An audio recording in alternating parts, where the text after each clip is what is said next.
அனைத்து விவசாய சொந்தங்களுக்கும் வணக்கங்க. இயற்கையோடு இணைந்து பயணம் செய்யும் டைட்டிலில் இரண்டாவது வீடியோ. எதை பற்றி பேச போகிறோன்னா, பேச சாந்தகுமாரே வந்திருக்க, அவரையே கூப்பிடலாமே.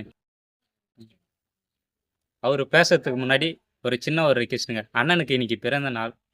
உங்கள் பிறந்த நாள் வாழ்த்தை கமெண்டில் பதிவு செய்யுங்க. அனைவருக்கும் வணக்கம். நாம் இன்னைக்கு எதை பற்றி பேச போகிறோன்னா, கேரட்டை பற்றி பேச போகிறோம். கேரட் இது 70 நாள்லேருந்து 90 நாட்களுக்குள்ள பயிராக கிடைக்குது. இது எப்படி கிடைக்குதுன்னா, வேரடி கிழங்காக கிடைக்குது. கேரட் தமிழ்நாட்டில் நிறையவே உற்பத்தி செய்கிறாங்க.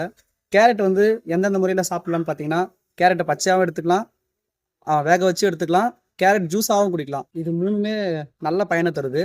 நன்மைகள்னு பார்த்தீங்கன்னா, கேரட்டில் வைட்டமின் ஏ இருக்குது. வைட்டமின் ஏ இருக்கிறதுனால பார்வை திறன் மேம்படுத்த உதவுகிறது. பார்வை சரியாக தெரியாதவங்க கேரட் நிறைய சாப்பிட்றதுனால பார்வை திறனை கொஞ்சம் மேம்படுத்தலாம் அப்படின்னு சொல்கிறாங்க.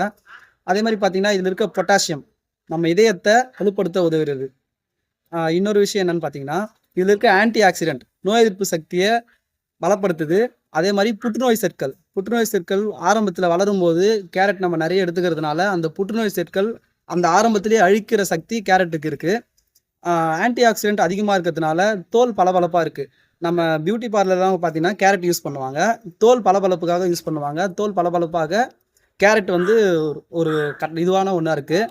அதே மாதிரி பார்த்தீங்கன்னா, கேரட்டில் அந்த மாதவிடாய் காலத்தில் பெண்கள் எடுத்துக்கிறதுனால, வெறும் வயிற்றில் காலையில் எடுத்துக்கிறதுனால குடல் சுத்தப்படுத்த உதவுகிறது. இன்னொரு விஷயம் பார்த்தீங்கன்னா, கேரட்டில் கலோரிகள் குறைவாகவும் நார்ச்சத்துகள் அதிகமாகவும் இருக்குது. அதனால் உடல் எடை குறைப்பிற்கு மிக முக்கியமான ஒன்றா இருக்குது. காலையில் வெறும் வயிற்றில் கேரட் சாப்பிட்றதுனால நம்மளோட நார்ச்சத்துக்கள் அதிகமாக இருக்கிறதுனால கண்டிப்பாக உடல் எடையை குறைக்க பயன்படுதுன்னு சொல்கிறேன். அதே மாதிரி வைட்டமின் கே இருக்கிறதுனால எலும்பு பலப்படுத்த உதவுகிறது. சரிங்கண்ணா, நன்மை பற்றி இப்போ தெளிவாக சொல்லிட்டீங்க. நன்மைன்னு இருந்தால் ஒரு தீமைன்னு இருக்குல்ல, தீமைன்னு சொல்லிடுங்களா? கண்டிப்பாக இருக்குது மிஸ்டர் உமாபதி. தீமை இருக்குது, ஆனால் அந்தளவுக்கு தீமை பெருசாக இல்லை.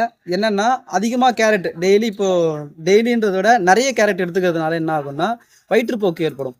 அது ஒரு சிலருக்கு தான் வயிற்றுப்போக்கு ஏற்படும். அதே மாதிரி இந்த ஒவ்வாமை பிரச்சனை, கேரட்டு சாப்பிட்டா செட் ஆகாது அப்படின்றவங்க இருக்கிறவங்களுக்கு வாமிட்டிங் வர வாய்ப்பு இருக்குது. அதனால் கேரட் அவங்க எடுத்துக்க வேணாம் அதிகமாக.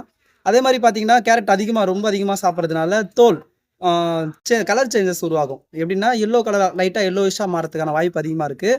அதனால் கேரட் ரொம்ப அதிகமாக சாப்பிடக்கூடாது. பட் வாரத்துக்கு ஒரு நாள் கேரட்டை நம்ம உணவில் சேர்த்துக்கிறதுனால நிறைய பயனடையலாம்.